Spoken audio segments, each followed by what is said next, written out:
Assalamualaikum warahmatullahi wabarakatuh. Bismillah, alhamdulillah. Wassalatu wassalamu ala rasulillah.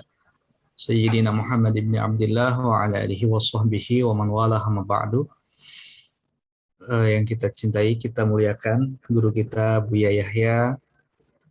Semoga Allah senantiasa menjaga beliau, panjang umur, dalam ketaatan serta sehat walafiat. Dan mudah-mudahan Allah senantiasa memudahkan segala hajat dan juga urusan-urusan beliau. Amin ya rabbal alamin. Yang kami cintai Al-Habib Hisham Al-Habsyi, kita doakan juga beliau mudah-mudahan sehat terus, panjang umur, dalam ketaatan serta sehat walafiat, senantiasa terus istiqomah membimbing kita semuanya dalam kajian rutin kita di ngaji virtual. Ya, alhamdulillah malam hari ini kita jumpa kembali bertatap wajah lewat layar kaca tentunya ya. Mudah-mudahan tidak mengurangi keberkahan majelis mulia ini insya Allah. Hadirin hadirat sahabat wakaf media Al-Bahjah yang dirahmati Allah Subhanahu wa taala. Sebelumnya kami sampaikan permohonan maaf jika ada sedikit pergeseran jadwal karena seharusnya jadwal kita di Selasa malam Rabu kemarin, tapi karena ada agenda dakwah lain yang sangat penting juga, hingga akhirnya untuk kajian rutin bersama Habib Hisham digeser ke malam hari ini. Insya Allah tetap istiqomah, tetap ikut menyimak, dan mudah-mudahan kita semuanya tetap mendapatkan keberkahan ya dari majelis mulai ini. Seperti biasa di kajian virtual bersama Habib Hisham, kita akan belajar seputar akidah ya. Melanjutkan materi-materi sebelumnya, tentu jangan lupa untuk siapkan hati, pikiran, dan catatan ya, karena insya Allah ilmu yang dicatat insya Allah akan terikat ya, karena terikatnya ilmu adalah dengan mencatatnya. Baik, alhamdulillah guru kita juga Habib Hisham sudah berada bersama kita di tengah-tengah kita di media virtual ini. Mudah-mudahan lancar ke depan, tidak ada kendala apapun ya. Di tengah kondisi yang saat ini sedang hujan juga di Cirebon. Sahabat semuanya silakan mohon ya nanti untuk tidak menyalakan mic ketika kajian sedang berlangsung, dan insya Allah nanti ada sesi tanya jawab. Selain kami juga akan mengangkat beberapa pertanyaan yang sudah kami siapkan dari sahabat-sahabat semua. Baik, kita langsung saja mempersilakan guru kita Habib Hisham Al-Habsyi untuk menyampaikan kajiannya. Fadhal Habibana. Sallu ala Nabi Muhammad. Assalamualaikum warahmatullahi ta'ala wabarakatuh. Waalaikumsalam warahmatullahi wabarakatuh. Alhamdulillahi al-qawi sultanuhu al-wadihi burhanuhu al-mabsut fi wujudihi karamuhu wa ihsanuhu. Allahumma salli salatan kamilah wa sallim salaman tamman ala sayyidina Muhammadin alladhi tanhallu bihi al-'uqad wa tanfarij bihi al-kuraba. Allahumma inna na'udzu bika min 'ilmin la yanfa' wa min 'amalin la yurfa' wa min nafsin la tashba' wa min du'ain la yusma' wa min hadhihi al-arba'. Rabbi ighfirli warhamni wajburni warfa'ni warzuqni wahdini wa'afini wa'fu anni, amma ba'du. Yang kami hormati wabil khusus guru kita semua Buya Yahya, kita doakan beliau matta'an Allah bituli hayati, semoga Allah memanjangkan umur beliau, memberikan kepada beliau rizki yang halal, thayyiban, mubarakan fiha ala kulli hal, dan semoga Allah selalu menjadikan beliau perantara wasilah antara kita dengan baginda Nabi Muhammad sallallahu alaihi wasallam. Yang kami cintai para hadirin hadirat, para penuntut ilmu Allah dan Rasulnya. Maka begitulah Allah Subhanahu wa ta'ala berfirman, innallaha wa malaikatahu yusalluna 'alan nabi ya ayyuhalladzina amanu sallu 'alaihi wa sallimu taslima. Allah Subhanahu wa ta'ala berfirman, sesungguhnya Allah, bukan hanya Allah, wa malaikatahu, dan malaikat-malaikatnya Allah, yusalluna 'alan nabi, semuanya bersalawat atas Nabi Muhammad sallallahu alaihi wasallam. Maka begitulah kata-kata shalla yusallu diartikan bukan sholat 5 waktu, tapi diartikan bersolawat. Karena tidak mungkin Allah beribadah kepada Nabi Muhammad. Tidak mungkin juga para malaikat menyembah Nabi Muhammad. Tetapi yusalluna di situ bukan diartikan sholat, tetapi diartikan sholawat. Allah bersolawat kepada Nabi Muhammad Sallallahu Alaihi Wasallam, artinya Allah menurunkan rahmatnya terhadap baginda Nabi, menurunkan kasih sayangnya terhadap baginda Nabi. Para malaikat bersolawat kepada Nabi Muhammad, artinya para malaikat semuanya beristighfar atas Nabi Muhammad Sallallahu Alaihi Wasallam, memintakan ampun kepada Allah untuk Nabi Muhammad Sallallahu Alaihi Wasallam. Walaupun Nabi Muhammad Sallallahu Alaihi Wasallam adalah seorang nabi dan rasul yang salah satu dari 12 syarat kenabian adalah maksum, terbebas dari dosa.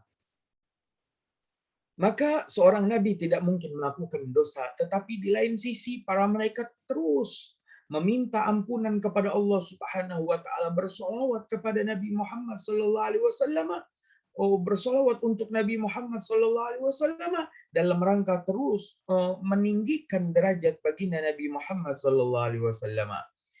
Maka Allah memerintahkan kepada kita manusia, karena Allah bersolawat kepada Nabi, para malaikat bersolawat kepada Nabi, maka sallu alaihi wasallimu taslima. Maka hai manusia, hambaku, kata Allah, bersolawatlah kalian semua terhadap Nabi Muhammad sallallahu alaihi wasallam. Maka begitulah kita umat Islam diajarkan untuk bersolawat kepada Nabi Muhammad dengan lafaz yang telah ma'ruf, yaitu lafaz Allahumma salli wa sallim ala sayyidina Muhammadin wa ala alihi wa sahbihi wa sallim. Allahumma, ya Allah. Begitulah lafaz Allah yang berasal dari kata ilah, yang masuk ke dalamnya alif lam ma'rifah menjadi lafaz lafzul jalalah Allah. Allahumma, ya Allah, mim sebagai pengganti huruf nida.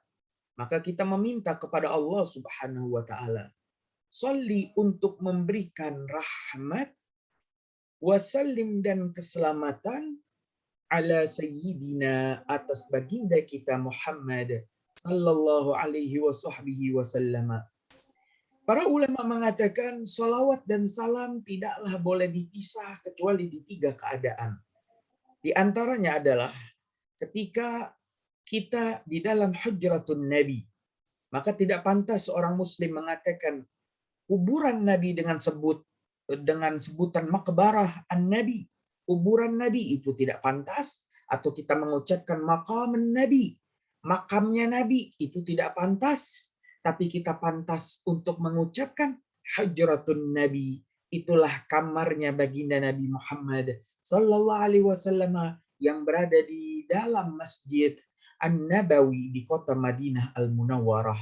Maka ketika seseorang berziarah ke hujrah An-Nabi, ke makam baginda Nabi, maka hendaknya ia mengucapkan salam kepada Nabi tanpa mengucapkan salawat. Artinya di sini terjadi pemisahan antara salawat dan salam yang awalnya makruh menjadi dibolehkan karena ini adalah pengecualian. Kita mengatakan assalamu alayka ayyuhan nabiyyu. Maka kita mengatakan assalamu alayka ya Rasulullah, assalamu alayka ayyuhan nabiyyu. Maka kata-kata salam ketika kita berada di hujratin Nabi, di makam baginda Nabi, maka hukumnya adalah tidak makruh memisah antara salawat dan salam. Dan juga gitu memisah salawat dan salam di dalam tahiyat, baik awal atau akhir yang biasa kita baca atau kita kenal dengan doa tasyahud, baik tasyahud awal atau tasyahud akhir, yang saat itu kita bersalawat kepada Nabi, mengucapkan salam kepada Nabi dengan mengatakan assalamu alayka ayyuhan nabiyyu wa rahmatullahi wa barakatuh. Assalamu alayka, keselamatan atasmu ya Rasulullah. Maka kita mengucapkan salam di tempat di tahiyat dan doa tasyahud di setiap sholat kita, baik awal atau akhir, ketika dipisah tanpa ada kata-kata sholawat, hukumnya adalah tidak makruh. Dan yang ketiga adalah apabila sholawat tadi adalah riwayat yang ma'thur dari hadis baginda Nabi Muhammad SAW, Nabi memerintahkan kepada para sahabatnya, "Qul Allahumma salli ala Muhammad."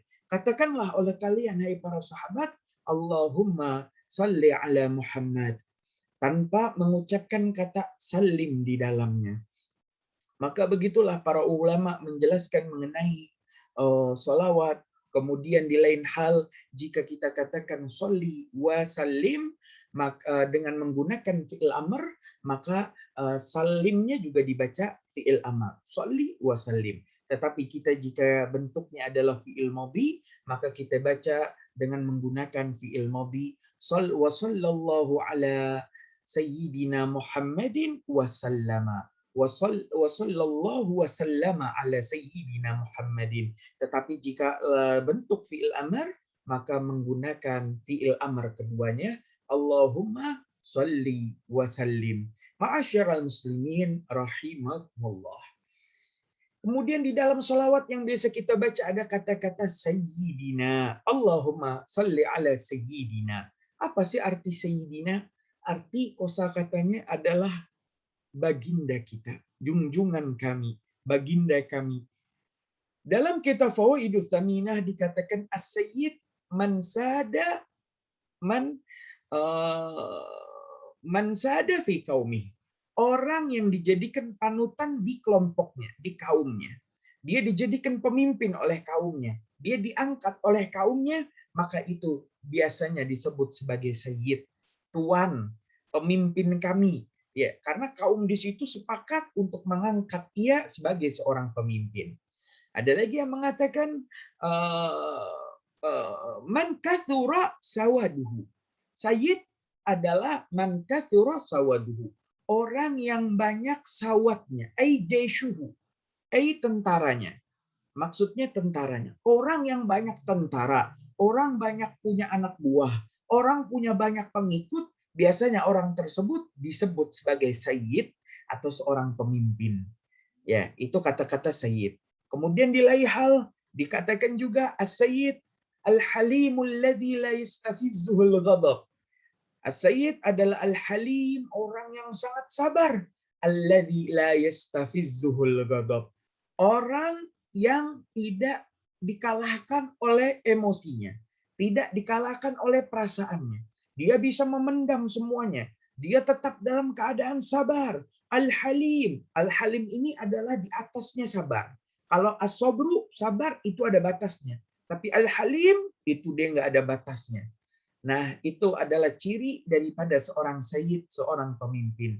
Ada lagi dikatakan as-sayyid adalah man yafza'un nas inda syada'id. Orang yang ketika terjadi sebuah musibah, maka orang-orang pada lari kepada dirinya untuk meminta solusi, pada lari ke dirinya untuk meminta nasihat dan juga berlindung terhadapnya. Alladzi man tafza'u ilaihin nas inda syada'id. Orang yang pada mendatanginya ketika orang-orang itu merasa ada sesuatu. Ma'asyiral muslimin rahimakumullah. Maka para ulama mengatakan semua 4 definisi tadi semuanya ada di diri baginda Nabi Muhammad SAW. Nabi adalah orang yang diangkat oleh kaumnya sendiri untuk menjadi pemimpin.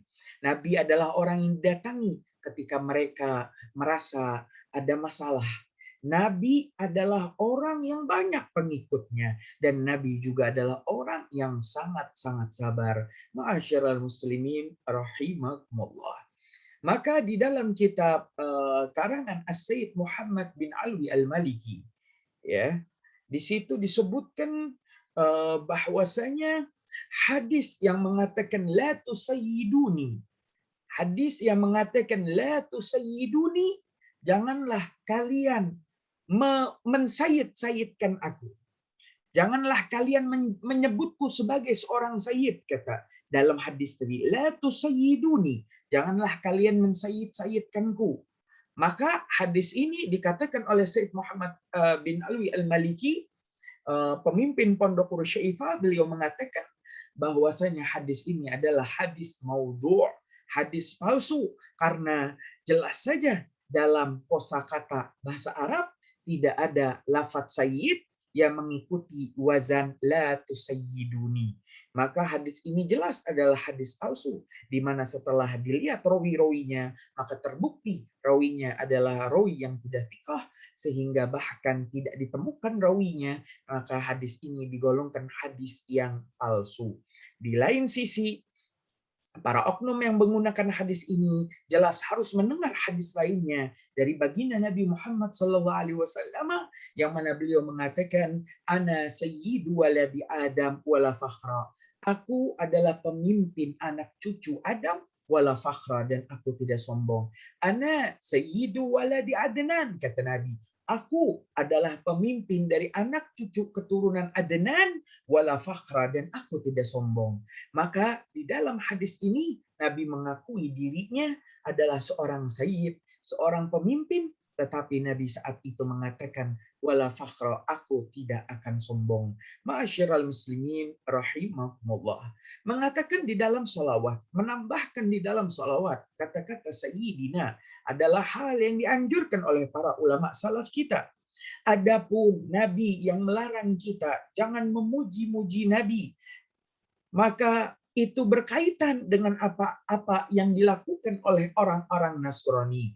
Nabi Muhammad SAW bersabda, janganlah, yang artinya, kata Nabi, janganlah kalian memuji-muji diriku sebagaimana orang-orang Nasrani memuji-muji Isa bin Maryam. Isa bin Maryam, putranya Maryam. Apa?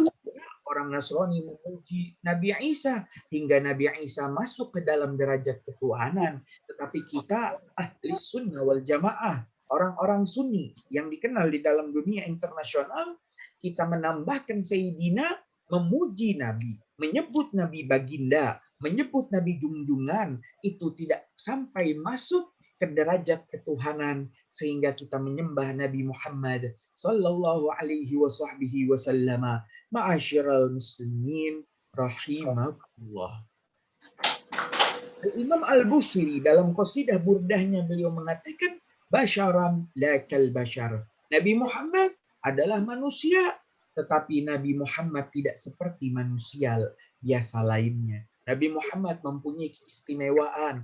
Maka Imam Busiri mengajarkan kepada kita untuk kita memperbanyak memuji-muji baginda Nabi Muhammad sallallahu alaihi wasallam. Laulaka ma khalaqtu aflak. Nabi mengatakan, Allah dalam hadis qudsinya mengatakan, laulaka jika bukan seandainya, jika bukan karena engkau Muhammad, dan jika bukan karena engkau Muhammad, ma khalaqtu aflak, aku tidak akan menciptakan alam semesta. Salah satu maksud Allah menciptakan alam semesta selain untuk menjadikan manusia beribadah kepada Allah, untuk menjadikan manusia pemimpin di muka bumi, Allah juga menghendaki dalam penciptaan alam semesta untuk menunjukkan kepada alam semesta bagaimana makhluk yang paling dicintai oleh Allah Subhanahu wa taala, yaitu Nabi kita Muhammad sallallahu alaihi wasallam. Imam Al-Busiri, pengarang qasidah Al-Burdah, beliau menyuruh kita untuk memuji Nabi Muhammad karena beliau tahu tidak mungkin umat Nabi Muhammad memuji Nabi Muhammad sebagaimana memujinya orang-orang Nasrani terhadap Isa bin Maryam, putra Maryam, hingga masuk derajat ketuhanan. Ma'asyiral muslimin rahimakumullah. Allahumma salli ala sayyidina Muhammad. Maka begitulah nama Nabi Muhammad sallallahu alaihi wasallam, Muhammad yang dikenal di bumi, dan Nabi dikenal di langit dengan nama Ahmad, dan ada lagi 313 nama lainnya yang disebutkan dalam hadis dan Quran tentang nama Nabi Muhammad sallallahu alaihi wasallam. Sebagaimana para ulama mengatakan nama Nabi adalah Yasin, nama Nabi adalah Toha, nama Nabi lainnya Munzir, Munadzir, Muddatsir dan lain sebagainya. Nabi Muhammad sallallahu alaihi wasallam dipanggil dengan 313 nama baik di hadis ataupun di Al-Qur'an, baik itu hadis An-Nabawi atau hadis qudsi. Bahkan di luar kitab Al-Quran, yaitu kitab lainnya yang harus kita beriman kepadanya, mulai dari Zabur, Torah atau Taurat, juga Injil, maka disebutkan nama Nabi Muhammad SAW sebagai An-Nabiyil Muntadhar, Nabi yang ditunggu-tunggu oleh seluruh alam semesta. Nabi kadang disebut namanya sebagai Parkelit dan masih banyak lagi nama-nama Nabi lainnya. Ma'asyiral muslimin rahimakumullah. Wa ala alihi, dan atas keluarganya Nabi. Para ulama mengatakan siapa keluarga Nabi ini? Sehingga kita bersolawat, sehingga kita menyebut keluarga Nabi ini di setiap solawat yang kita lantunkan. Siapa keluarga Nabi ini? Para ulama mengatakan ada 5 pendapat. Pendapat pertama mengatakan al di sini adalah ahlul kisah. Al di sini adalah keluarga Nabi yang pada suatu malam tiba saja Nabi memanggil daripada keluarganya tadi. Maka dipanggillah oleh Nabi, ya Ali, ya Fatimah, ya Hasan wal Husain. Wahai Ali, Fatimah, Hasan dan Husain, kedua cucuku, kemarilah kalian semua. Maka Nabi saat itu yang sedang memakai kisah. Nih kisah. Nabi sedang memakai selendang, Nabi memakai selendang ke atas kepalanya, dan Nabi juga menyelendangkan Sayyidina Ali, Sayyidina Fatimah, dan Hasan Husain berlima, dan kemudian Nabi saat itu bercakap-cakap dengan Allah Subhanahu wa taala, ya Allah, ini adalah keluargaku.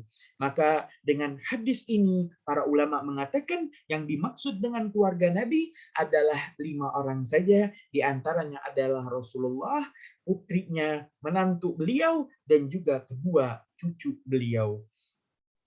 Para ulama dalam pendapat keduanya mengatakan tidak hanya ahlul kisah yang 5 orang itu, tetapi ada tambahan, yaitu istri-istri baginda Nabi Muhammad Sallallahu Alaihi Wasallam yang masih hidup pada saat itu, yang disebutkan oleh Al-Imam Ahmad Al-Marzuki dalam kitabnya Aqidatul Awam, Antis'i niswatin wafatul Mustafa khuyyirna fakhtarna nabiyil muktafa Aisyatun wa Hafsatun wa Saudah Safiyatun Maimunatun wa Rablah Hindun wa Zainabun kada Juwairiyah lil mu'minina ummahatum mardiyah.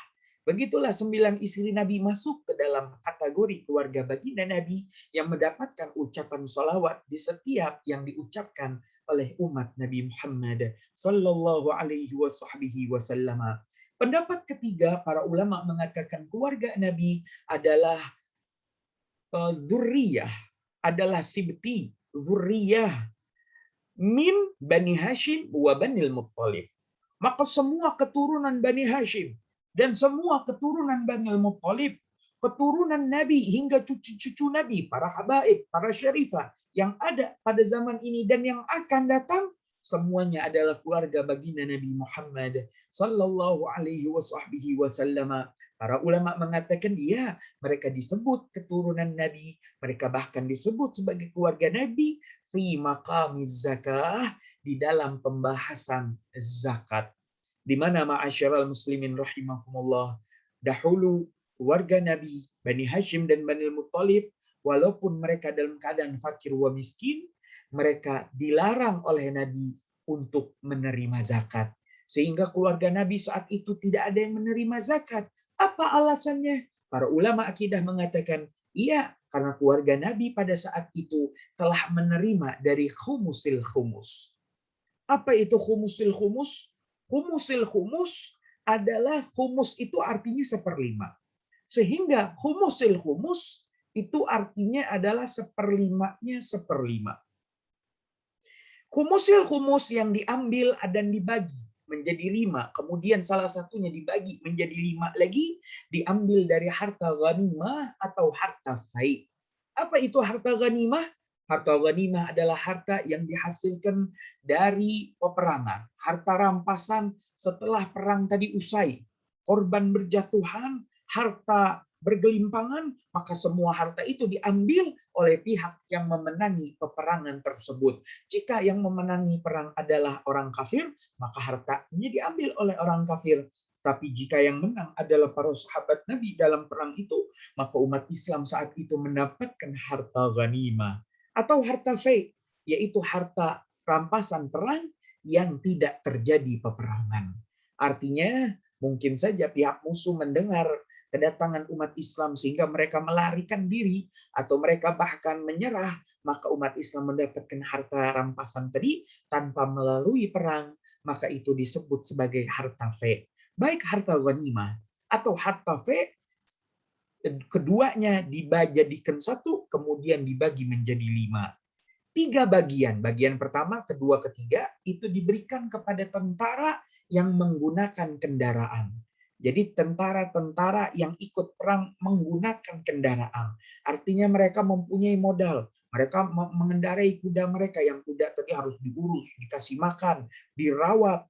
Ya, maka mereka mendapat 3 bagian yang dibagi rata.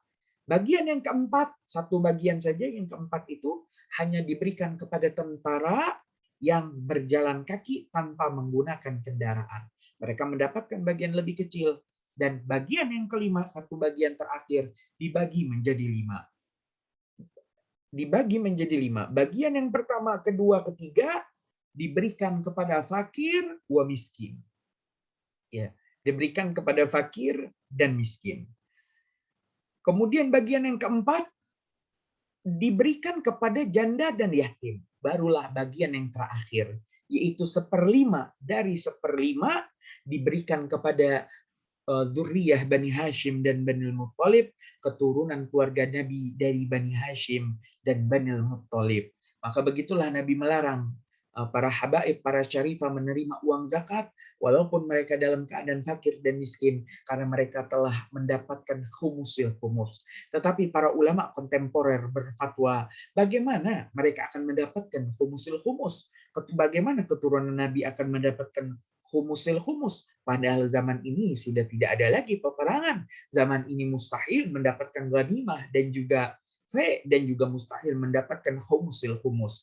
Maka dengan alasan inilah para ulama membolehkan para habaib, keturunan Nabi, dan para syarifah untuk menerima zakat, bukan karena kehabaibannya, tapi karena mereka mungkin termasuk daripada 8 golongan yang berhak menerima zakat. Ma'asyiral muslimin rahimakumullah. Pendapat yang keempat, siapa keluarga Nabi? Keluarga Nabi adalah kullu mu'min taqi. Adalah setiap orang beriman yang bertakwa.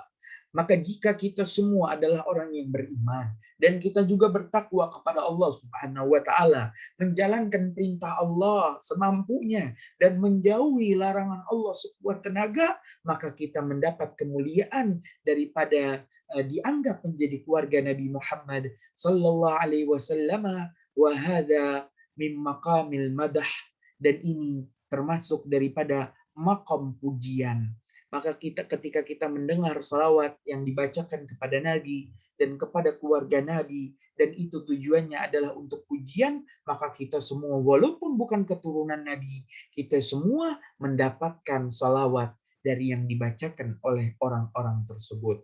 Ma'asyiral muslimin rahimakumullah. Pendapat yang kelima, keluarga Nabi adalah kullu mu'min walau asiyan.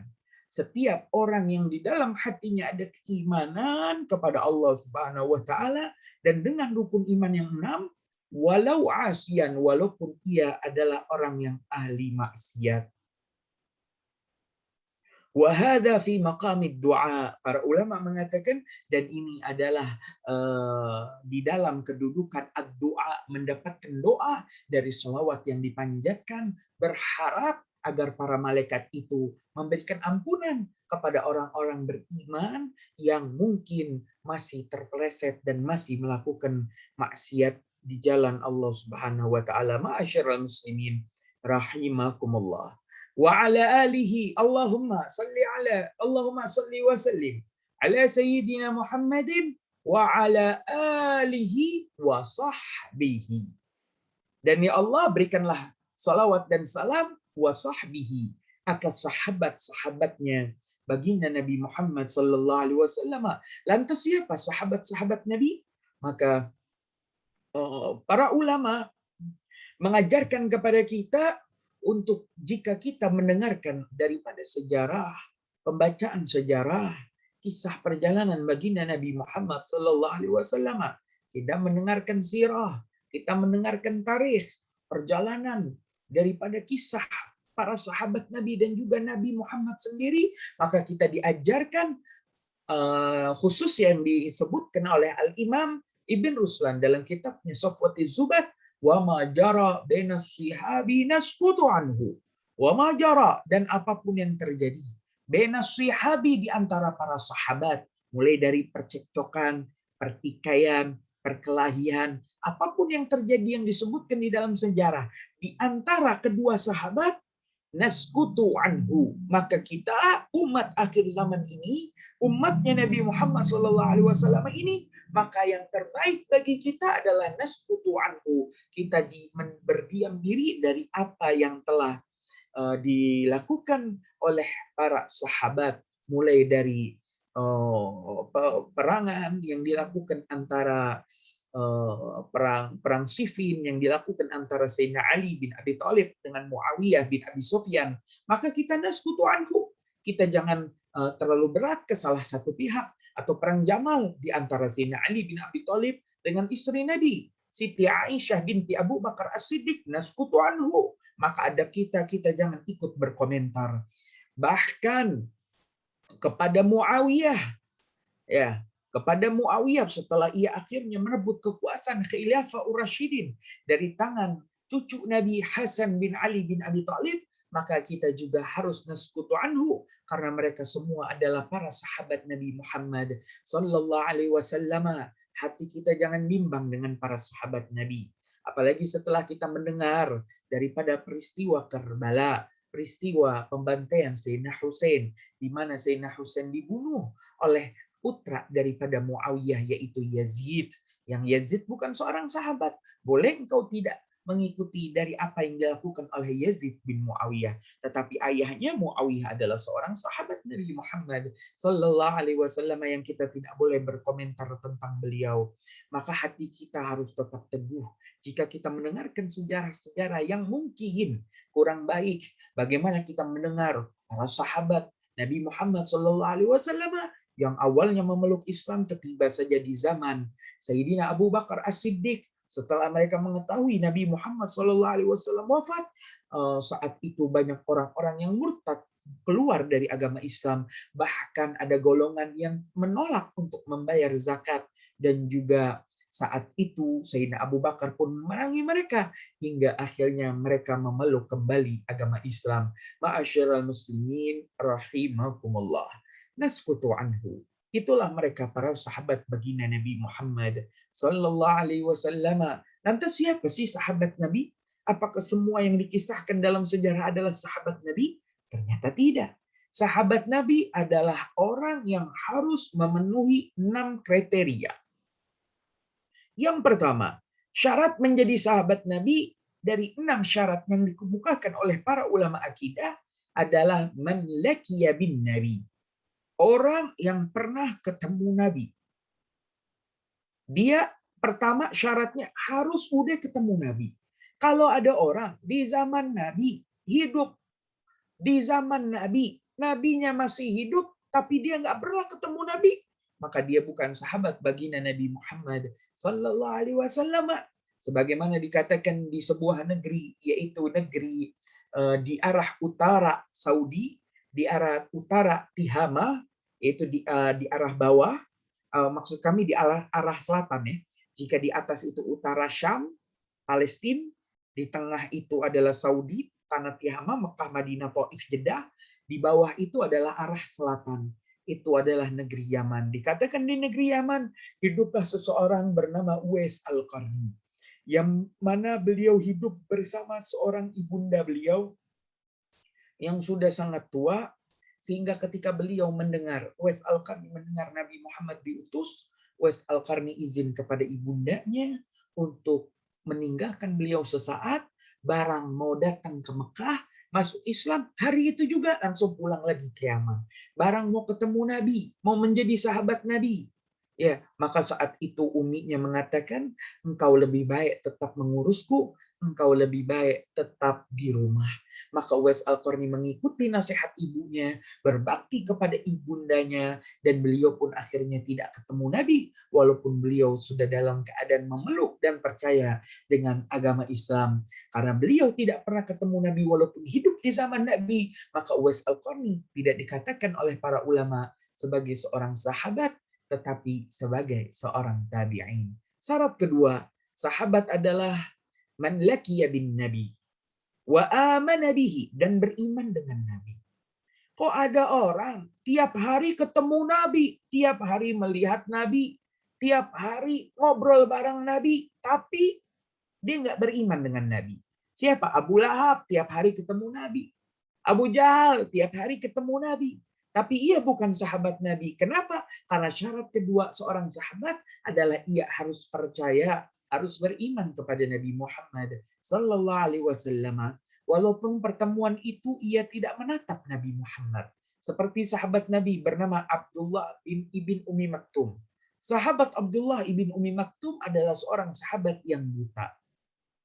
Yang mana kisahnya menjadi asbabun nuzul daripada turunnya surat Abasa ayat 1 sampai 7, dikatakan abasa wa tawalla an ja'ahul a'ma.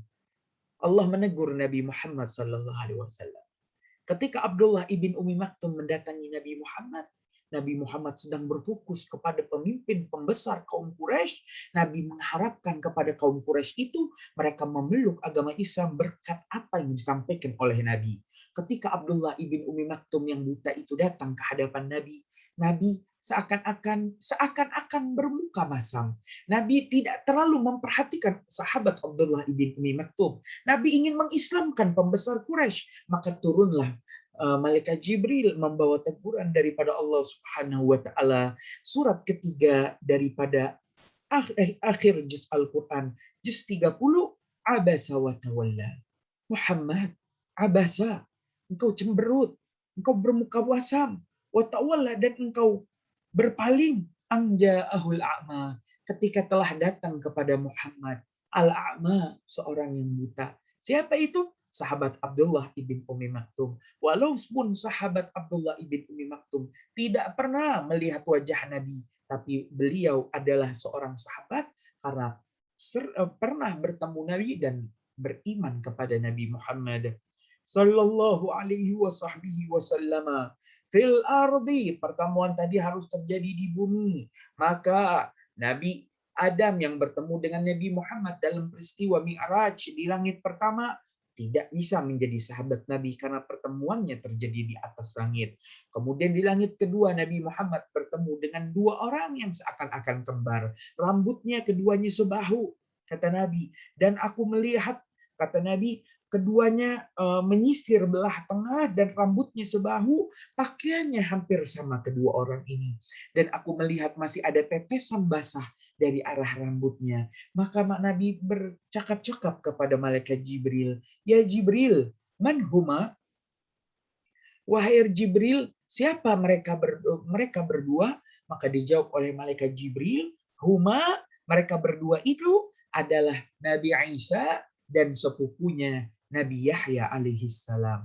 Nabi Isa yang bersepupu atau misanan bersaudara dengan Nabi Yahya alaihissalam pun saat itu menyambut baginda Nabi di langit kedua. Apakah Nabi Isa dan Nabi Yahya lantas menjadi sahabat Nabi? Tidak, karena pertemuannya terjadi bukan di bumi, tetapi terjadi di langit. Fi hayatihi, pertemuannya harus nabinya masih hidup. Maka jika ada umat Islam ya bertemu dengan Nabi Muhammad SAW di dalam mimpi, baik secara di dalam mimpi atau secara bertemu langsung dalam kenyataan, saat ini kita bertemu langsung dengan baginda Nabi, maka ia tidak bisa menjadi sahabat Nabi. Mengapa? Karena pertemuannya terjadi setelah nabinya wafat. Ya, seorang sahabat harus bertemu dengan Nabi, beriman dengan Nabi, pertemuannya terjadi di bumi, dan pertemuannya ketika nabinya masih hidup. Kalau engkau bertemu dengan Nabi Muhammad sudah wafat, engkau tidak bisa menjadi seorang sahabat. Seperti mimpi-mimpi yang dialami oleh para aulia min auliaillah, daripada kekasih-kekasih Allah Subhanahu wa taala, lantas tidak menjadikan sang wali tadi menjadi seorang sahabat Nabi. Yang kelima, syarat menjadi seorang sahabat adalah pertemuannya terjadi ba'da nubuwah, setelah Nabi Muhammadnya diutus menjadi seorang nabi sekaligus menjadi seorang rasul di usia 40 tahun. Maka jika pertemuannya tadi terjadi sebelum Nabi Muhammadnya menjadi seorang nabi dan rasul, bagaimana seorang pendeta dari bangsa Yahudi yang bertemu dengan Nabi Muhammad SAW di usia 12 tahunnya Nabi, yaitu pendeta yang ma'ruf di dalam kisah sejarah Nabi bernama pendeta Bukhaira, yang mana pendeta Bukhaira bercakap-cakap kepada Abu Talib, wahai Abu Talib, jangan kau lanjutkan perjalanan dagangmu ke negeri Syam, karena di negeri Syam sana banyak pendeta-pendeta Yahudi. Seandainya ia tahu Nabi akhir zaman bukan dari golongan Yahudi, tetapi dari golongan Islam, maka mereka akan hasut, mereka iri, mereka akan marah, bahkan mungkin saja dapat membunuh Nabi akhir zaman yang ditunggu-tunggu mereka, karena mereka kecewa karena Nabi yang diharapkan itu muncul dari golongan mereka Yahudi, ternyata muncul dari golongan musuh bebuyutan mereka, bangsa Arab. Maka Abu Talib, jangan engkau lanjutkan perjalananmu ke negeri Syam Palestina, pulang saja lagi engkau ke Mekah demi menyelamatkan anak 12 tahun ini. Dan saat itu pendeta Bukhaira menghadap baginda Nabi. Pendeta Bukhaira bercakap-cakap dengan Nabi, ya Muhammad, wahai Muhammad, seandainya Allah panjangkan umurku hingga di usia di mana Allah mengutusmu menjadi seorang nabi dan rasul, pasti aku Bukhaira akan menjadi orang yang pertama beriman kepadamu. Tetapi setelah Nabi membawa Nabi Muhammad pulang ke Mekah di usia Nabi 12 tahun, Allah pun mencabut nyawa pendeta Bukhaira. Maka pendeta Bukhaira walaupun menjadi ahli surganya Allah Subhanahu wa taala, tapi ia tidak bisa dikategorikan sebagai sahabat Nabi karena pertemuannya terjadi sebelum nabinya menjadi nabi. Syarat yang kelima, seorang sahabat haruslah tetap membawa keimanan, kepercayaan, keyakinan akan Islam di dalam dirinya. Dia harus tetap menjadi mukmin, wa mata alal iman, dan dia mati dalam keadaan iman. Dikatakan ada dua seorang sahabat, yang keduanya bernama Abdullah. Yang keduanya tadi keluar dari agama Islam di zaman baginda Nabi Muhammad SAW. Yang satu lagi mendapat hidayah ketika Nabi sudah wafat, ia masuk Islam lagi, maka kedudukannya bukan menjadi sahabat, tetapi menjadi tabi'in. Dan yang satu lagi meninggal tidak mendapat hidayah, mati dalam keadaan murtad di jalan Allah. Maka keduanya bukan sahabat. Karena setelah tidak sampai meninggal membawa keimanannya. Ma'asyiral muslimin rahimakumullah. Inilah 6 syarat seorang sahabat bisa dikatakan sahabat, yang mana sahabat ini sangat dipuji oleh Allah Subhanahu wa taala di dalam Al-Qur'an, radhiyallahu anhum wa radu an. Allah meridhai mereka para sahabat, dan mereka para sahabat itu rela ridho dengan Allah Subhanahu wa taala. Para sahabat inilah yang Nabi mengatakan di dalam hadisnya, ashabi kan nujum fi ayyi muqtadaitum ihtadaitum. Kata Nabi apa? Ashabi kan nujum. Sahabat-sahabatku kan nujum, bagaikan bintang-bintang di langit. Fi ayyi muqtadaitum. Di langit, di sahabat manapun engkau ikuti, di bintang langit manapun engkau ikuti, tadaitum, maka engkau akan mendapatkan petunjuk dan hidayah daripada Allah Subhanahu wa taala. Seorang nelayan yang tersesat di lautan lepas, yang kembali di malam hari, ia tinggal melihat bintang saja.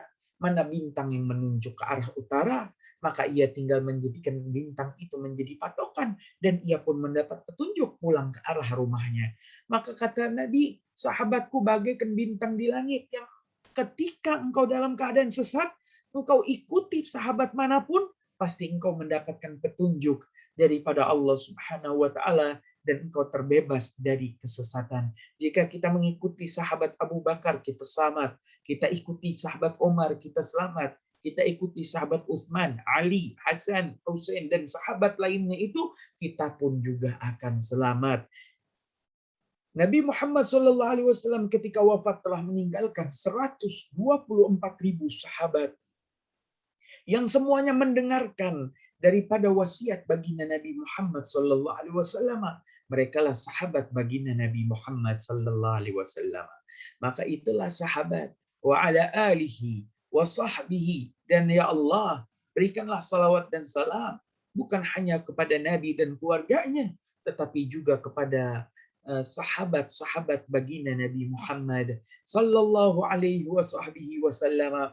Ma'asyiral muslimin rahimakumullah, itulah tema pembahasan kita pada pertemuan kali ini mengenai salawat kepada baginda Nabi, salawat dan salam kepada baginda Nabi, baik dari Allah, dari para malaikat, ataupun dari manusia, baik itu untuk diri Nabi, untuk keluarga Nabi, atau untuk sahabat baginda Nabi Muhammad sallallahu alaihi wasallam. Mungkin sekian saja. Tafadhol, kita buka sesi tanya jawab. Baik, alhamdulillah. Jazakumullah ahsanal jaza, Habib, atas ilmu yang disampaikan. Baik, alhamdulillah. Jazakumullah ahsanal jaza kepada guru kita Habib Hisham Al-Habsyi yang sudah menyampaikan materinya. Afan, suara kami terdengar jelas? Jelas ya. Kita langsung saja masuk ke sesi tanya jawab. Di sini sudah ada beberapa pertanyaan. Kita masuk di pertanyaan pertama. Assalamualaikum warahmatullahi wabarakatuh. Waalaikumsalam. Izin bertanya, Habib, saya seorang janda dan harus menafkahi anak-anak saya. Dan saya bekerja sebagai pengrajin bulu mata. Karena pekerjaan itu bisa dilakukan di rumah sambil menjaga anak-anak saya. Pertanyaannya, jika bulu mata palsu itu haram, bagaimana dengan kami pengrajin bulu matanya? Apakah pekerjaan kami juga haram? Ya, yang pertama, beliau adalah janda, punya anak 2, begitu ya? Apa penyebab jandanya? Apakah suaminya meninggal atau suaminya tadi cerai?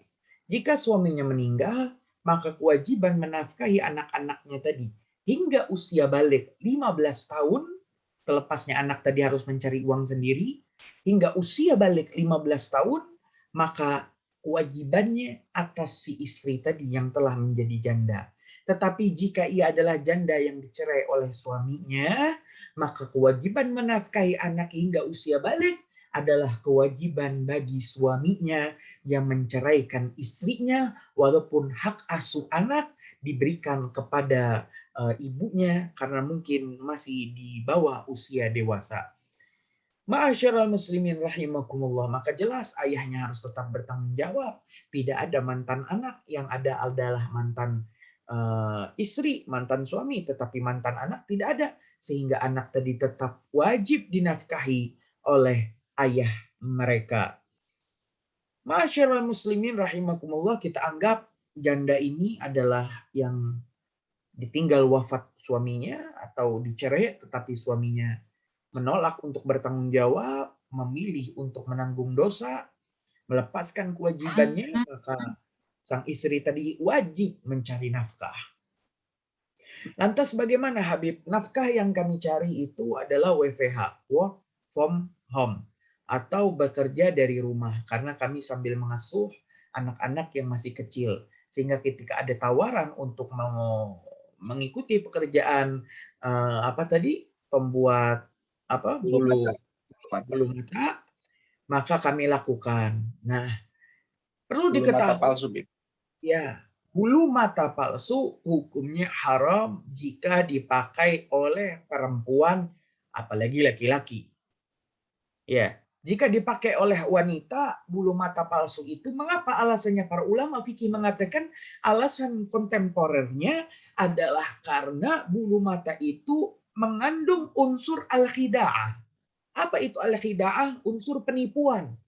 Orang dari jauh ngelihat bulu mata ini, bulu mata lentik bagus, ternyata setelah dinikahi, setelah dilamar, ternyata palsu bulu matanya. Maka ada unsur penipuan. Maka unsur penipuan itulah yang menjadikan haram. Ya, ya, apalagi dipakai oleh seorang laki-laki, bukan unsur penipuan lagi, itu ada keserupaan dengan lawan jenis yang jelas diharamkan di dalam Islam. Maka bulu mata palsu hukumnya haram. Ini sepakat para ulama. Kemudian lantas bagaimana? Bekerja membuat bulu mata palsu. Ya, maka hukumnya juga adalah haram. Lantas apa yang harus saya perbuat? Sedangkan saya tidak harus menafkahi 2 anak, sedangkan saya harus WFH, bekerja dari rumah. Maka sambil engkau melakukan itu dan memenuhi kebutuhan anak-anakmu, sambil engkau memohon kepada Allah Subhanahu wa taala untuk diberikan pekerjaan yang halal, karena pekerjaan yang dilakukan sekarang haram, sambil engkau ada niat dalam hati ingin keluar dari pekerjaan ini, sambil engkau juga berikhtiar mencari pekerjaan lain. Banyak pekerjaan WFH yang bisa dilakukan di rumah. Seperti mungkin membuka laundry di rumah, atau membuka catering kue, membuka daripada warteg, ya, makanan-makanan, atau bisa membuka warung di rumah, atau juga bisa memelihara tanaman-tanaman hias yang nantinya dijual dan mendapatkan uang. Atau engkau bisa menjual es batu, kemudian menjual es buah, dan lain sebagainya. Banyak jika dimusyawarahkan apa yang bisa seorang istri cari dari rumahnya. Apalagi ia mungkin mempunyai keahlian-keahlian seperti menjahit dan lain sebagainya. Maka harus ada niat untuk keluar dari pekerjaan tersebut. Masih banyak pekerjaan yang halal, mungkin saja membuat bulu mata engkau hanya diberikan uang yang sangat kecil dan diupah hal yang sangat kecil per harinya. Tapi jika engkau membuat warung, membuat satu usaha di rumahmu sendiri, home industry dan lain sebagainya, maka mungkin engkau akan mendapatkan di lain rezeki yang halal, engkau juga mendapatkan rezeki yang barokah dan juga rezeki yang sangat banyak. Diperbanyak melakukan sholat duha, kemudian berdoa dengan apa yang didoakan setelah sholat duha. Allahumma in kana rizki fis sama'i fangzilhu. Ya Allah, jika rizkiku di atas langit, maka turunkanlah. Wa in kana fil ardi fa akhrijhu. Dan jika rizki itu di bumi, maka keluarkanlah. Wa in kana ba'idan fa qarribhu. Jika rizki itu jauh, maka dekatkanlah. Wa in kana qariban fa barrikhu. Jika rizkiku udah telah dekat, maka berkahilah. Kita doa kepada Allah Subhanahu wa taala, minta kepada Allah Subhanahu wa taala, Zat yang Maha Pemberi rizki yang halal. Ma'asyiral muslimin rahimakumullah. Mungkin sekian saja dan menjawab pertanyaan. Tafadhol. Baik, jazakumullah atas jawabannya. Mudah-mudahan saudari kita ini segera diberikan pekerjaan yang halal, yang insya Allah lebih baik lagi ya. Ke pertanyaan berikutnya, Habib. Assalamualaikum warahmatullahi wabarakatuh. Bagaimana cara buang air kecil dan besar sesuai syariat Nabi atau ulama? Waalaikumsalam warahmatullahi wabarakatuh. Para ulama, Al-Imam Ibn Ruslan, beliau pengarang kitab Sofwati Zubat, beliau mengatakan di dalam bab khusus yang membahas mengenai adab membuang air atau bab istinja, karena ada pembahasan khusus di dalam bab Tohara Fikih, ada 9 pembahasan, salah satunya adalah bab istinja, al-istijmar, maka dikatakan di situ adab-adab membuang kotoran tadi, ya. Baik itu buang air kecil atau buang air besar atau bahkan membuang angin. Maka dikatakan makruh menahan itu semua.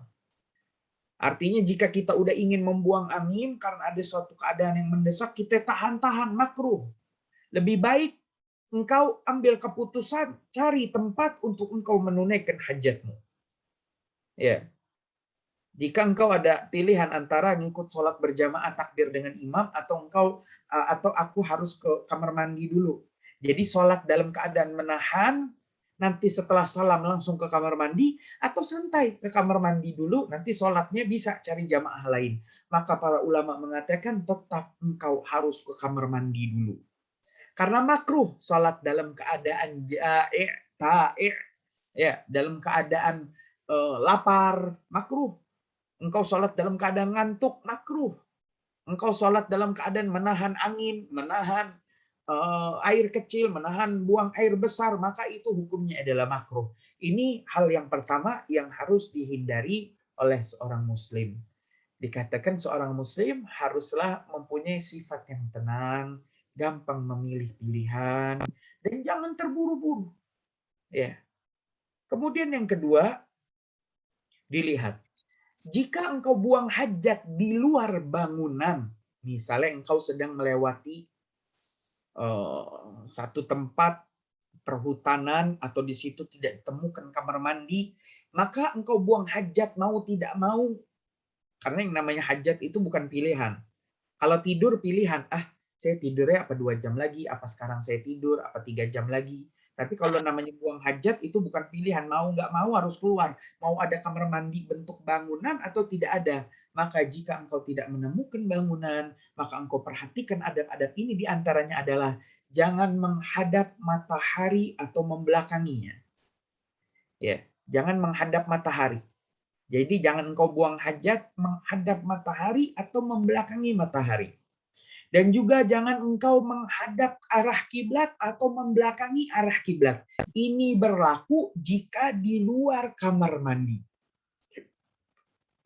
Maka mungkin pendapat yang salah jika dikatakan seseorang yang sangat mengikuti sunnah Nabi membuat WC-nya itu sampai jangan ngadep matahari, jangan membelakangi matahari, jangan ngadep kiblat, jangan membelakangi kiblat. Bingung nih tukang bangunan mau bikinnya gimana ya. Ya, kalau di dalam kamar mandi bebas, ya, nggak ada peraturan. Ini di luar kamar mandi, jangan engkau melakukan hal tadi. Jangan juga membuang mengqadha hajatmu di pohon, di bawah pohon yang berbuah. Karena buahnya akan dimakan oleh penduduk sekitar. Ya, maka jangan engkau pupuki dan sirami dengan hajatmu itu, tidak boleh. Karena pohonnya adalah pohon yang berbuah. Kemudian juga jangan membuang kotoran di genangan air. Ini biasa terjadi kolam renang, di mana di kolam renang seseorang berenang dia sambil buang air kecil. Ya, maka hukumnya adalah tidak boleh, haram. Ya, karena di air menggenang. Atau membuang atau mengqadhal hajat di lubang tempat tinggal hewan. Itu tidak boleh. Jangan juga di tempat orang banyak berkumpul seperti halte bis dan lain sebagainya. Dan juga harus jauh dari pandangan orang. Bagaimana tempat buang hajat bagi laki-laki itu yang di mall, di bandara, yang menempel ke tembok itu, yang orang-orang di samping kanannya mungkin bisa melihatnya. Maka ini adalah jelas tidak sesuai dengan ajaran Islam. Karena itu di luar bangunan, karena itu sangat dekat dengan pandangan orang, yang dianjurkan adalah engkau harus menjauhi dirimu ketika engkau ingin qadha'il hajat dari pandangan orang-orang di sekitarmu. Kemudian jika engkau berada di dalam bangunan, di dalam toilet, WC, maka di antara adabnya janganlah membawa zikir. Jika secara tidak sengaja engkau membawa zikir, maka tutupi dengan tanganmu atau engkau umpatkan di dalam tasmu. Jangan ditampakkan karena kamar mandi adalah tempat yang kotor, yang najis, ya, dan lain sebagainya. Mungkin ini menjawab pertanyaan dari pertanyaan bagaimana adab membuang air besar atau air kecil. Mungkin sekian saja. Tafadhol pertanyaan berikutnya. Baik, syukron kasih atas jawabannya Habib. Kita ke pertanyaan ketiga. Nah, pertanyaan ketiga ini agak panjang, berkaitan dengan bab waris. Pertanyaannya seperti ini. Bagaimana pembagian waris ketika memiliki anak perempuan semuanya? Jadi begini ceritanya. Ibu saya telah bercerai dengan suaminya, dengan bapak daripada anak-anak ini, kemudian menikah lagi dengan tetangganya. sebelum meninggal, ibu berpesan untuk semua peninggalannya selain rumah itu dikumpulkan jadi satu. Kemudian dibagi 3. Sebagian untuk suaminya yang baru maksudnya. Kemudian sebagian lagi untuk ibu. Dan yang bagian ibu ini disuruh diwakafkan ke masjid. Dan sebagiannya untuk anak-anaknya. Anak-anaknya 3 perempuan semua. Pertanyaan pertama, apakah boleh kita melaksanakan amanah ini? Kemudian pertanyaan kedua, ketika pembagian suami yang baru maksudnya, minta bagian untuk anak-anaknya, bukan anak ibu yang tadi. Jadi si ibu ini menikah dengan suami ini, yang mana suami ini sudah punya anak. Waktu ibu masih hidup, dia pernah mengajukan bagian untuk anaknya. Tapi ibu menjawab, kalau mau anaknya dapat bagian, ambilkan saja dari bagianmu, dari si suami ini. Kemudian setelah 40 hari ibu, waktu pembagian, si suami ini ngotot anaknya harus dapat. Kalau tidak dapat, dia tidak mau terima. Dan akhirnya saya menyuruh kasih saja. Jadi peninggalan ibu itu dibagi 5. 1 untuk suaminya, 1 untuk anak suami, 1 lagi untuk ibu. Dan yang 2 bagian itu untuk kami anak-anaknya, kemudian untuk wakaf tadi.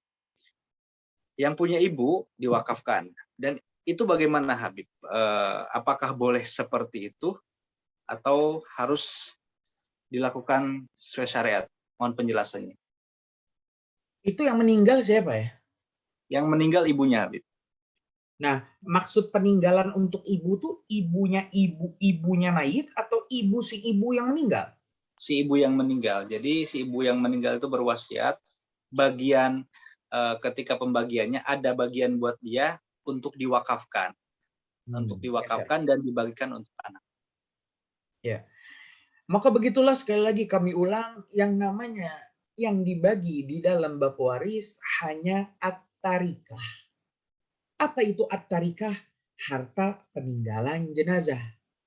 Hartanya jenazah yang ditinggal karena jenazahnya meninggal. Itu namanya at-tarikah. Di luar at-tarikah, maka itu nggak ada urusannya sama waris. Makanya yang harus dilakukan oleh penanya ini yang pertama kali adalah, apakah betul harta yang berupa uang, kendaraan, bahkan di situ disebutkan ada rumah, apakah betul itu sejak awal tuh atas nama si ibu yang akhirnya meninggal? Dicek dulu, jangan-jangan masih ada punya suaminya. Makanya Habib curiga dalam pertanyaan tadi, kenapa tiba-tiba mantan suami itu datang minta bagian dengan alasan buat anaknya. Jangan-jangan gimana? Bukan mantan suaminya, tapi si suami yang ininya, Beb. Suami yang barunya, dia minta bagian untuk anaknya. Jadi si suami kedua ini punya anak juga. Nah, si suami yang kedua ini minta bagian untuk anaknya yang tidak ada kaitannya dengan si. Berarti suami pertama nggak datang lagi ya? Tidak. Oh ya. Nah, itu dicek dulu apakah betul-betul harta si jenazah semua. Setelah betul itu adalah punya jenazah semua, barulah dibagi. Tapi sebelum dibagi harus dikeluarkan dulu 5 hal. Yang pertama, haknya Allah Subhanahu wa taala. Mungkin jenazah dulu belum bayar zakat, keluarkan zakatnya. Iya, jenazah ini belum dibayar zakat fitrah selama 10 tahun terakhir. Maka 3 kilo beras 1 tahun itu dikali 10 tahun. Ya, keluarkan 30 kilo beras. Zakat mal dihitung juga. Mungkin dulu Umi pernah wajib haji, pernah wajib umroh, nggak haji-haji. Maka harus dikeluarkan uang untuk biaya berangkat haji. Siapa yang berangkat? Pengganti. Cari. Kira-kira siapa yang mereka udah pernah haji umroh, berikan mereka biaya mereka untuk melaksanakan haji umroh badal. Ya. Itu hak Allah harus dikeluarkan yang pertama kali. Kedua, biaya pemakaman. Makanya kita sekali lagi yang namanya biaya pemakaman itu bukan patungan anak-anak bungsu, anak sulung. Sehingga nanti kalau ada anak yang hidupnya fakir, dia nggak mau datang ke pemakaman orang tuanya. Kenapa? Saya takut ditagih nanti sama kakak-kakak saya biaya pemakaman, malah saya nggak punya. Makanya jauh-jauh hari syariat Islam mengingatkan, ambillah biaya pemakaman itu dari harta warisan yang sebelum dibagi, keluarkan dulu buat biaya pemakaman. 3, hutang piutang, hitam di atas putih. Keempat adalah wasiat dari jenazah. Makanya di antara tadi ada wasiat, nanti berikan bagian umi, maksudnya dia wasiat dengan hartanya, keluarkan harta umi tadi buat bikin apa tadi, masjid ya? Wakaf, Bib, untuk wakaf. Untuk wakaf. Maka itu wajib dikeluarkan walaupun tanpa seperizinan ahli waris. Tapi ada batasnya, hanya dengan sepertiga harta.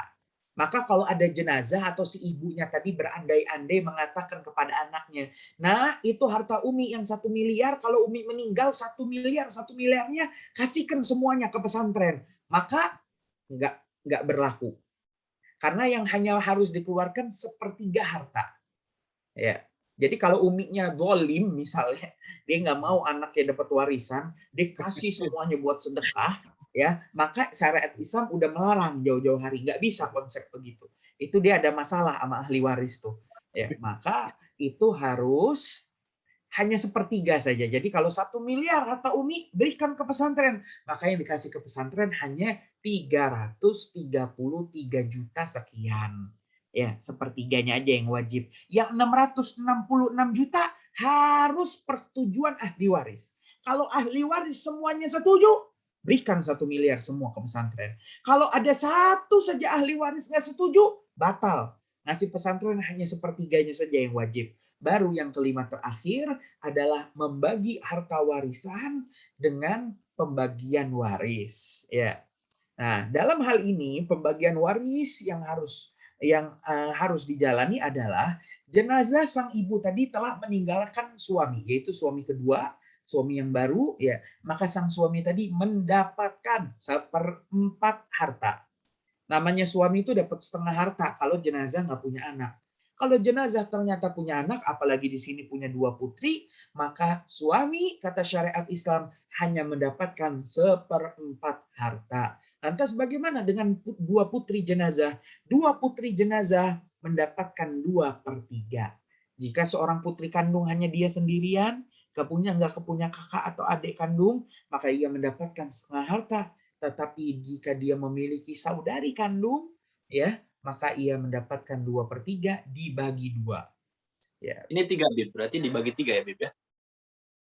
Berarti ya dibagi 3. Tapi cara ngebaginya nggak langsung bagi 3. Nggak bisa. Nggak bisa bagi rata. Beda-beda. Jadi si suami dapat 1/4 harta. Jadi kita anggap hartanya 1 miliar ya. Nah.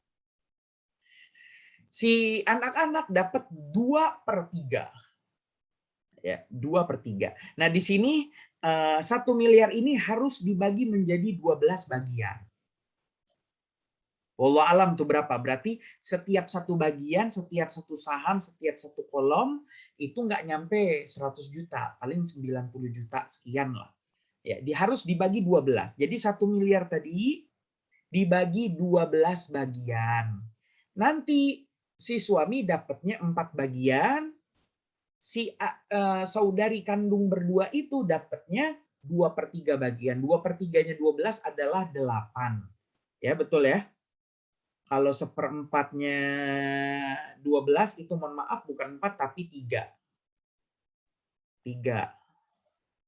Ternyata hasilnya 11. Artinya di sini terjadi arot, pengembalian harta, di mana berarti 1 miliar bukan dibagi 12 tapi 1 miliar dibagi 11. Ya, jadi angka per saham itu, per kelompok itu tadinya hanya 90 juta sekian, itu naik sedikit jadi 90 sekian, lebih naik dikit. Ya, maka dibagi 11, 3 bagian diberikan kepada suami dan 8 bagian diberikan kepada 2 putri kandung jenazah yang dibagi rata. Yang dibagi rata. Jadi gampangnya begini, harta itu yang 1 miliar dibagi 11. Si suami dapat 3 bagian, si anak masing-masing dapat 4/4, total 11. Selesai. Itu. Nah, gimana anak suami baru itu minta harta juga? Nggak bisa. Engkau anak siapa? Ya, engkau anak tiri. Anak tiri nggak masuk daripada ahli waris. Dikatakan ahli waris itu ada 25. 15 laki-laki, 10 perempuan. Nggak ada di dalam situ anak tiri. Apalagi anak angkat. Ya, ya, maka anak tadi itu mungkin ini menjawab pertanyaan. Jadi suami mendapat 3 bagian, masing-masing daripada putri mendapat 4 bagian. Mungkin menjawab Ini Bib, apa namanya, Afwan, tadi disebutkan bahwasanya anaknya tuh 3 Bib, perempuan. Berarti dapat berapa Bib? anaknya 3. Anak si almarhum, ya almarhumah. 3 orang perempuan semuanya. Oh, anak almarhumah 3. Ya, Artinya 8 dibagi 3. 8 bagi 3. Ya. Ya pokoknya begini, hartanya Iya. dibagi 11, 3 bagian buat si suami, 8 bagi 3. Pakai kalkulator cepat itu kelihatan hasilnya. Baik. Ya, jadi 1 miliar misalnya dihitung berapa duitnya. Itu langsung dibagi 11. Udah dibagi 11, ya. Dikali 3, totalnya jadi bagian suami. Ya. Sisanya setelah dikurangi bagian suami, itu dibagi 3. Untuk yang anak-anaknya itu ya. Untuk yang anak-anaknya itu bagi rata karena perempuan semua. Ya. Dan itu berarti setelah menjalankan wasiat tadi ya Bib, karena kan si ibunya itu minta wakaf untuk si. Yang buat pesantren itu harus dikeluarkan, tapi harus dari sepertiga harta. Artinya wasiatnya nggak lebih dari 340 juta. Kalau wasiatnya sampai 500 juta, yang dikeluarkan wajib hanya 1/4 dari harta warisan. Ingat ya, maksud kami yang wajib hanya 1/3 dari harta warisan. Gitu, mungkin menjawab pertanyaan. Baik, alhamdulillah cukup jelas Bib jawabannya, mudah-mudahan bisa dipahami oleh sahabat yang bertanya. Masih ada pertanyaan, lanjut lagi. Izin bertanya Habib, jika semisalnya ada seorang akhwat yang hidup di perantauan, belum menikah, mudah-mudahan segera menikah ya. Insya Allah tidak ada hutang dan dia memiliki tabungan yang awalnya ingin dipergunakan untuk menikah nanti. Tujuannya untuk membantu meringankan calon suami kelak jika ada yang meminangnya. Masya Allah ya. Namun ia berubah pikiran, ingin menggunakan tabungannya tersebut untuk umroh. Nah, mana yang lebih utama kira-kira? Ya, tabungan pernikahan karena masih belum ada yang melamar, maka digunakan untuk umroh. Jalan-jalan, ya berangkat umroh boleh. Ya, boleh, nggak apa-apa. Nah, sebenarnya pihak perempuan itu tidak harus menyiapkan uang. Ya, semuanya pihak laki-laki. Tapi PR bagi para mertua yang mau cari calon mantu, hai para orang tua, permudah urusan pernikahan anakmu. Jangan nuntut mahar banyak-banyak. Jangan anak tuh mau nyari mantu kayak ngejual anak. Haram, nggak boleh ngejual anak. Ya, sehingga uang lamaran minta, nanti uang KUA lain lagi, nanti uang cincin lain lagi, nanti minta lagi uang resepsi lain lagi. Stres tuh pengantin laki-laki ya. Maka nggak boleh. Maka permudah urusan pernikahan anakmu. Kata Nabi apa? Paling berkah pernikahan adalah yang paling kecil maharnya. Suami itu wajib cuma ngasih mahar. Ya, tanya nanti kalau mau ngelamar anak orang, tanya. Biasa tante-tantenya, mahar yang disebut waktu akad berapa? Oh, kampung sini mah, perempuannya kampung sini mah, barang 300.000 cukup. Berarti yang wajib hanya dikeluarkan hanya 300.000. Udah, bisa nikah. Cincin tidak wajib. Ya, nafkah nanti. Nafkah tuh setelah pernikahan. Nanti ada nafkah harian, makan, ada nafkah buat rumah, ya, ada nafkah pakaian setahun 2 kali.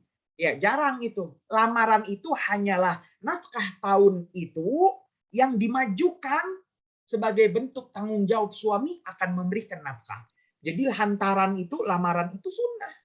Itu hanya kewajiban yang dimajukan, didahulukan karena menunjukkan si suami tadi mau bertanggung jawab. Ya. Gimana uang KUA lain, uang cincin lain, uang lamaran lain, Uang resepsi lain, stres itu. Ya, akhirnya pernikahan harusnya sakinah mawaddah warahmah, ya akhirnya apa? Hayal nyicil ngelunasi hutang lah. Ya, permudah urusan pernikahan anakmu. Ya, yang Allah. penting halal, jalan di jalan Allah. Maka tabungan yang tadi dipakai untuk apa tadi?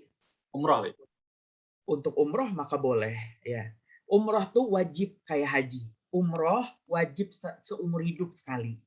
Haji wajib seumur hidup sekali. Kapan mampu umroh, berangkatlah umroh. Ya, makanya pernikahan itu udahlah KUA aja sama tamu berapa udah selesai. Gak usah rame-rame. Rame-rame itu sunnah. Apa sih namanya? Walimatul urush. Sunnah. Ya, bikin panggung, nyewa catering, ini sunnah semua itu. Ngumumin kalau engkau sudah nikah ke tetangga kanan kiri, sunnah. Jangan maksakan diri. Permudah urusan pernikahan anakmu. Mudah-mudahan menjawab pertanyaan tafadhol. Baik. Terima kasih Habib atas jawabannya. Mudah-mudahan dimudahkan ya urusan pernikahannya yang bertanya ini. Masih ada pertanyaan, Bib, walaupun waktu sudah lewat, karena kita lanjut saja. Pertanyaannya, bagaimana hukumnya apabila sedang merenovasi masjid, tetapi dikarenakan kekurangan biaya, kekurangan dana tersebut pinjam ke bank, ya mungkin anggap saja bank konvensional yang ada ribanya. Dan apabila misalkan tidak boleh, bagaimana baiknya? Kondisi saat ini proses renovasinya tetap berjalan, namun dicicil secara tidak langsung.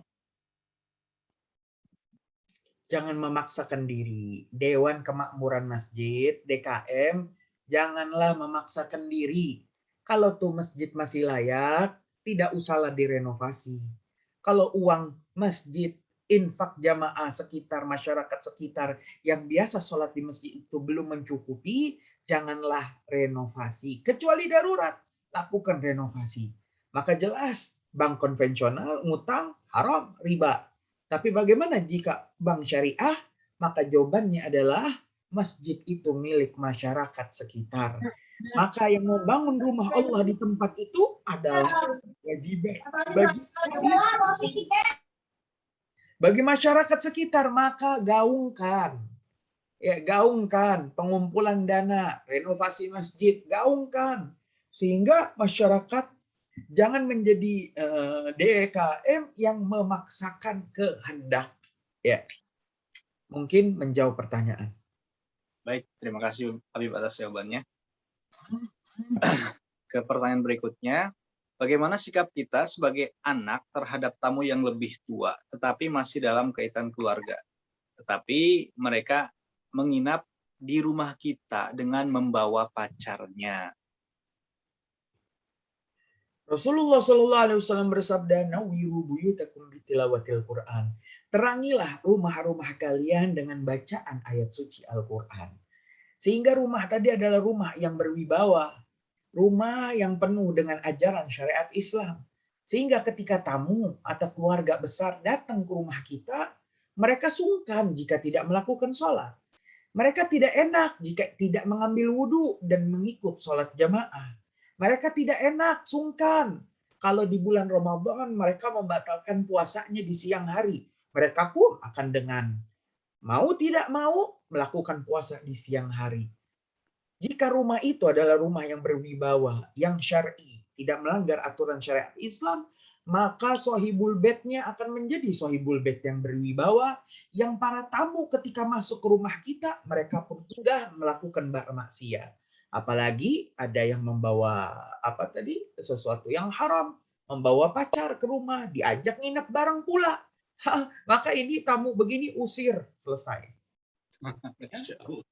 Mungkin menjawab pertanyaan. Baik. Baik, pertanyaan berikutnya, bolehkah berwakaf tanpa sepengetahuan suami? Seorang suami ketika menjadi suami, dia harus bisa berkata kepada istrinya, "Wahai istriku, uangku, uangmu." Uangmu, Uangmu. uangmu. Suami harus bisa berkata kepada istri, "Wahai istriku, uangku, uang suami adalah uangmu, uang istri." Ya, jangan dengar begini langsung dompet suaminya diambil, enggak begitu. Ada hitung-hitungan nafkahnya, ada batasnya. Ya, nanti ada hitung-hitungannya. Nanti insya Allah pertemuan selanjutnya Kita bahas sakinah mawaddah warahmah.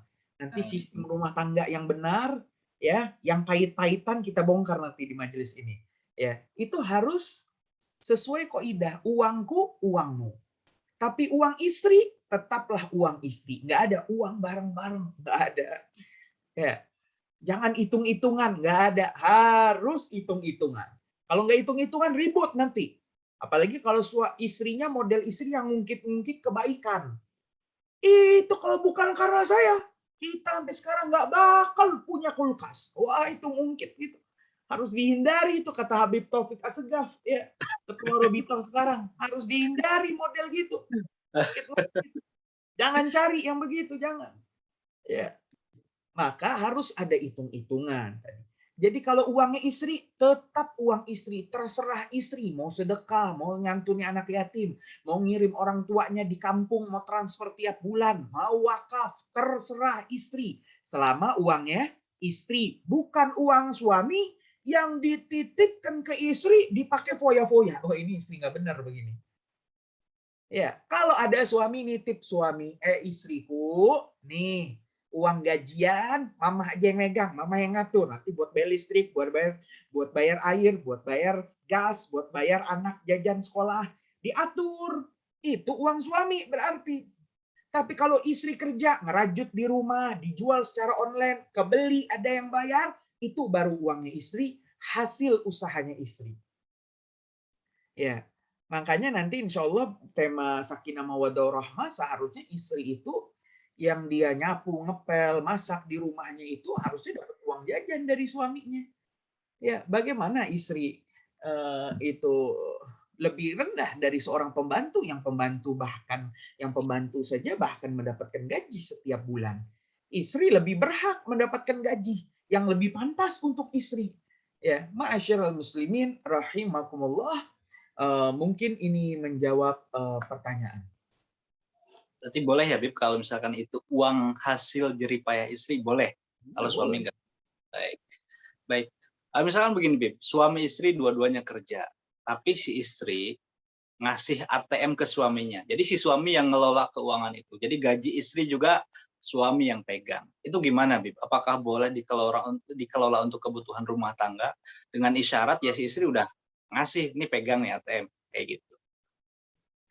Uang istri itu akadnya utang. Enggak, Bib. Jadi apa namanya? Ya si istri udah nyerahkan gitu nanti aja. Itu nanti repot kalau bercerai. Naudzubillah min dzalik. Kalau cerai repot. Ya, itu kulkas bawalah engkau, kompor saya yang bawa, ngebagi hartanya susah. Tapi perceraian dalam Islam, kalau engkau sudah, mohon maaf, udah enak sama istrimu, mau dicerai, nggak usahlah banting piring, nggak usahlah aneh-aneh. Ajak jalan-jalan. Ya, ajak ke supermarket, ya, ajak belanja, beli baju baru, nanti pulang makan di restoran. Nanti pulang jangan bawa ke rumah orang tuanya. Mama tinggal dulu di rumah orang tua mama. Nanti insya Allah papa jemput. Dapat sehari nggak dijemput, seminggu nggak dijemput, sebulan nggak dijemput, fix dicerai. Itu cara mencerai dalam Islam. Ya, bukan banting piring, banting apa. Itu kalau hartanya patungan begitu, nanti udah harta uang istri kasihlah istri sudah. Kalaupun istri misalnya udah di rumah nggak ada kulkas, uang istri 3 bulan ditahan kebeli kulkas, berarti kulkas di rumah milik istri. Jadi kalau ada apa-apa gampang, angkut kulkasnya, selesai. Gitu. Baik, Masya Allah, baik. Ya, baik, Habib. Ini satu pertanyaan terakhir berkaitan dengan materi kita juga dari sahabat Muhammad Syaiful Anwar, ya, penutup pertanyaan kita malam hari ini. Assalamualaikum, Apaan Habib, ketika ada habaib seorang ahli maksiat dan jarang sholat, lalu dia bertobat kepada Allah, lalu Habib itu masuk pondok, apakah bisa jadi ulama? Karena yang namanya ulama biasanya mempunyai riwayat hidup yang bagus. Gimana? Baik, kami ulangi pertanyaannya. Apabila ada seorang habaib, dia ini ahli maksiat, jarang sholat, kemudian bertobat, kemudian habib tersebut masuk pondok, apakah bisa jadi seorang ulama? Karena yang namanya ulama itu biasanya mempunyai riwayat hidup yang bagus.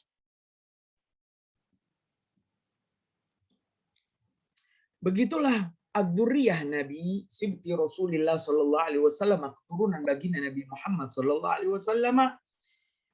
Mereka adalah seorang manusia yang mungkin saja melakukan dosa.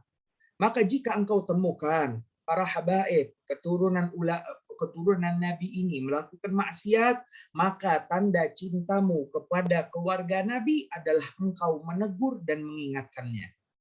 Engkau tegur, engkau nasihati, engkau ingatkan, maka itu tanda engkau cintamu. Jika engkau tidak menegurnya, kenapa? Ini mah Habib beda, ini mah keturunan Nabi. Udah dah, jangan dibangunin. Ya beda di mereka mah, maka itu engkau tidak cinta kepada mereka. Engkau tegur mereka, engkau samakan mereka dengan derajat orang-orang lainnya yang bukan keturunan Nabi. Ya, tetap.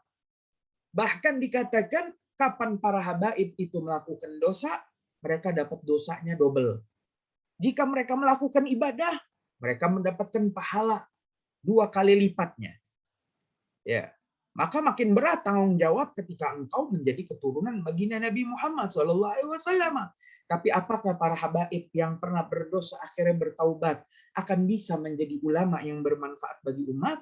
Maka jawabannya adalah hadis Nabi, at-taibu kama la dzambalah. At-taibu, orang yang telah bertaubat, kama la dzambalah, sebagaimana orang yang tidak punya dosa. Dia bersih daripada dosa. Dengan syarat taubat yang 3. 1, mencabut diri saat itu juga ketika mendapat hidayah taufik. 2, menyesal, dan tanda menyesal ditandai dengan tangisan yang keluar dari mata. Dan yang ketiga, berjanji tidak akan mengulanginya lagi. Maka ia menjadi orang yang bertaubat di jalan Allah. Yang mana Nabi pun berdoa, Allahumma ya Allah, Nabi berdoa, Allahumma ja'alni minat tawabin. Ya Allah, jadikan diriku minat tawabin, daripada orang-orang yang selalu melakukan taubat. Berapa banyak anak muda sekarang jarang bertaubat. Kenapa? Saya masih muda, nafsu saya masih besar. Nanti aja tobat kalau udah bawa tanah, udah mau meninggal, baru deh tobatnya sekalian gitu. Dikodok semua dosanya. Enggak. Bahkan Nabi mengajarkan, kapan engkau maksiat, engkau langsung tobat. Kapan nggak sengaja maksiat, engkau tobat lagi. At-tawwabin, orang yang sering taubat. Kenapa? Manusia sering keplesetnya, maka tugas kita tinggal sering taubatnya. Nabi mengatakan, ittaqillah haitsu ma kunta wa atbi'is sayyi'atal hasanah tamhuha wa khaliqin nas bi khuluqin hasanin. Kata Nabi apa? Bertakwalah engkau dimanapun engkau berada, tempat terang, tempat sembunyi. Wa atbi'is sayyi'ah, dan ikutilah perbuatan buruk, al-hasanah, dengan perbuatan baik, tamhuha, maka perbuatan buruk itu akan dihapus oleh perbuatan baik tadi. Artinya kapan maksiat, langsunglah taubat, maka dihapus. Mungkin menjawab pertanyaan. Tafadhol. Baik, alhamdulillah, jazakumullah Habib untuk jawaban-jawabannya. Mungkin kita cukupkan sekian untuk sesi tanya jawab, tapi sebelum menutup, ada beberapa sahabat kita yang minta didoakan ya. Yang pertama dari Ibu Yayu, minta didoakan ibunya yang masih sakit katanya, dari pekan sebelumnya juga masuk rumah sakit dan mudah-mudahan segera sembuh. Kemudian juga ada hajat khusus ini dari sahabat kita juga, insya Allah. Minta didoakan katanya semoga segera dipertemukan dengan jodohnya, dimudahkan segala urusan katanya.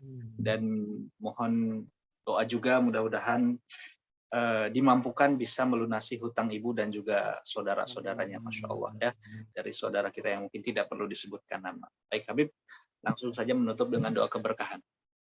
Bismillahirrahmanirrahim. Alhamdulillahirabbil alamin. Allahumma shalli ala sayyidina Muhammad wa ala ali sayyidina Muhammad. Allahumma alif baina qulubina wa aslih dhata bainina wahdina subul salam wa najjina minadh dhulumati ila nur wa jannibna al-fahisha ma dhahara minha wa ma batan wa barik lana fi asma'ina wa basarina wa qulubina wa azwajina wa dhurriyyatina wa tub alaina innaka antat tawwabur rahim. واجعلنا شاكرين لنعمتك مظنين عليها قبلها وأثممها علينا. اللهم اغفر لي ولوالدي وارحمهم كما ربوا صغارا. ربنا آتنا في الدنيا حسنة وفي الآخرة حسنة وقنا عذاب النار.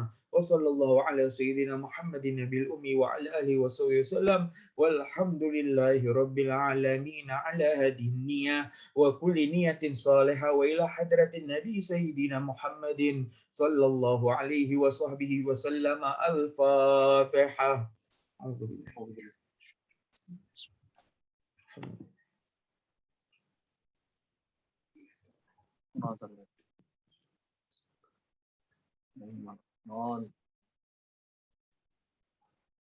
Amin. Wallahul muwaffiq ila aqwamit thoriq. Wassalamualaikum warahmatullahi taala wabarakatuh.